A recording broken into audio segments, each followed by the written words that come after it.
1 week before what happened, we forget.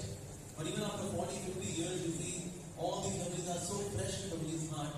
That shows that he has served Sri Prabhupada with so much love. So much love.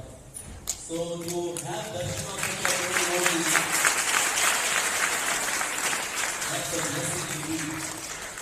So Prabhuji, I would say it's a reservoir of nectar. No. It's an ocean of nectar which he carries in his heart. And every time when Prabhuji comes here, we will take few installments from that ocean of nectar of Sri Prabhupada's pastimes, Sri Prabhupada's exchanges, nectar in his heart. So Prabhuji has really made our day hearing him about Sri Prabhupada in connection to how Sri Bhagavatam Maharaj was blessed by Sri Prabhupada. Prabhuji has seen that. And thank you so much, Prabhuji, for taking us from 2024 to that 70th year of Sri Prabhupada. Thank you very, very much. Have a very nice community here. Very, very nice. So let's pay our gratitude to His Shri Prabhuji and Shri Mataji Bhai. Jai Jai.